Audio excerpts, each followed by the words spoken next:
What up, YouTube? It's NoChainzz, and I'm back for another commentary. And this right here is a Rick Moss commentary. A lot of things are going to be happening in this episode, so make sure you guys don't miss any of it. Two very meaningful games within the AFC North division. You guys all know how we struggle against this division, and at the end of the video we're going to be looking at the awards that Rick Moss has earned throughout this season, and also we are going to be preparing for the playoffs. And stunningly, the Broncos have lost 3 straight games, starting with the Panthers. I can't remember the other 2 teams, but we're going to go into M&T Bank Stadium against the Ravens, hoping to end that losing streak. Is definitely something that's not going to be easy to do for this team, especially not having a lot of momentum, and it's not what you want to be playing like going into the playoffs. We built up a lot of momentum going down the road, but then it just all went away when we started losing games. And Rick Moss hasn't been playing the best either, but he's still been dominating, but not to his standards. But after we play the Ravens, I'm going to be showing you guys the Browns game. And if we win this game, we can clinch. With 10 wins, we can clinch a playoff berth. And if not, I think we'll get the chance to do it next week at Cleveland. And that is why we don't run the ball right there. Willis McGahee, he's been having fumble-itis lately. Excuse me, but Peyton Manning is going to hit Decker for a touchdown right there to bring us in the lead 7-3. And we're driving right now trying to score a touchdown, and Peyton Manning is going to hit Decker again. So he has another good target on this team. Not only Rick Moss, as a lot of people assume, since he has a lot of yards, he think, or you guys may think that not a lot of other Broncos receivers get yards. But starting in this episode, they're going to have me kicking the field goals because Rick Moss is in blocking on field goal attempts, which I don't understand. But nonetheless, Rick Moss is wide open down the sideline before halftime, and we're going to kick a field goal to make it 10-13, but they scored 10 straight points in the third quarter. Rick Moss was non-existent up until that point right there, getting that pass, and that would lead to Peyton Manning hitting Rick Moss again on first down, getting them inside the 10-yard line, and we're going to play fake it, and he's going to hit Demaryius Thomas for the touchdown to bring our deficit from 10-23 to 17-23, but they go down and score, and Rick Moss is wide open on the sideline. Wow, touchdown. I could do the whoop, but it's too late. It's actually 1:43 right now when I'm commentating this, and everybody's sleeping. I don't want to wake anybody up. But that makes this a game again, and the Broncos are actually going to get the opportunity to win this game with a touchdown, and he's going to hit Decker, but Decker cannot catch the ball. And on second down, I'm running a slant, and he catches this one for a touchdown to get us down to about midfield with only a minute left. And I get jammed at the line, and it is going to be picked off by Bernard Pollard. Wow.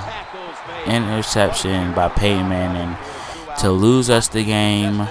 He had been throwing picks all day. I just didn't show them because they weren't important to the game because they didn't capitalize off of them. But we're gonna go into Cleveland with they're coming to Mile High, so we're gonna be guests to the Cleveland Browns, and they're coming to Mile High with Colt McCoy as the starting quarterback, and we have a 4-game losing streak going into the playoffs. If we can win this game,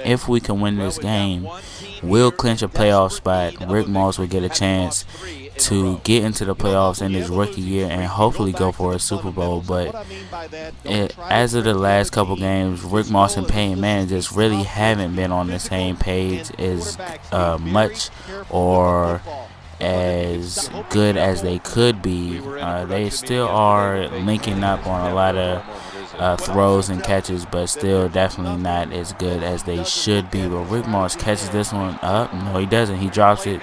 A rare sighting for Rick Moss. Doesn't really drop passes, but right here we're going to decide to go for it because we know we want to clinch, and Rick Moss is wide open in cover two.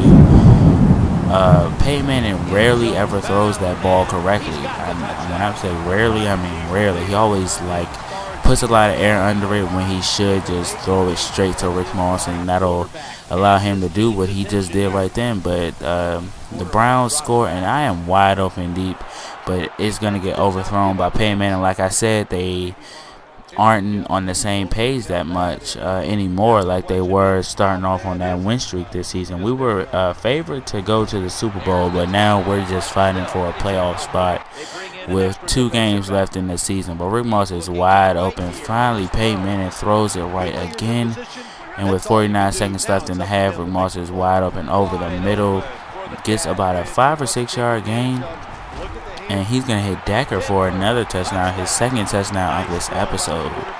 So this offense is getting better. We're only up by 4 points right now.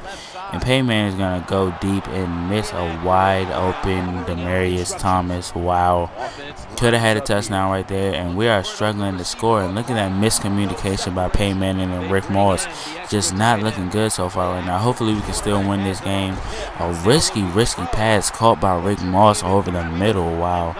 And Rick Moss is wide open, as you guys see. And a horrible throw by Peyton Manning.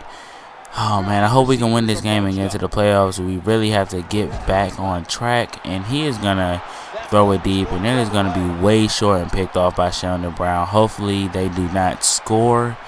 And this is why Peyton Manning's arm strength is always questioned coming back from that surgery. But they do score, so we have to get a field goal to go to overtime and a touchdown to win it. And Rick Moss is wide open on the sideline, gets both feet in and gets out of bounds. And here are Peyton Manning's stats on the day really quickly. And with over 2 minutes left, Rick Moss was wide open, but Tammy catches this one. Or Tam, I'm not sure how to say it, but he catches this one, but he'll go out for the game. But Rick Moss is wide open. He's going to get down to the 2-yard line, and we're going to try to run it in with McGahee at the 2-minute warning, but he is going to be stopped. And we're going to decide to pass, and Rick Moss is open, and he catches the touchdown. And that is a potential game winner. Let's see what the Browns can do. Will they score? I'm going to let you guys guess. But no, they do not. Our defense holds up. I know a lot of you guys want me to watch those plays. I keep forgetting. I just kind of simulate them because I'm in a rush and I want to see whether or not they score or not. But we win that game and we clinch a playoff berth. So Rick Moss and this offense will be in the playoffs in the wild card round. And we'll be facing off against the Jacksonville Jaguars. So, can you name anybody in their secondary? Maybe Rasheem Mathis if he still plays for him. But can you name anybody other than him in their secondary? No, you can't. Is Darrelle Revis on that secondary? No, he's not. So, that's the only person that could cover Rick Moss.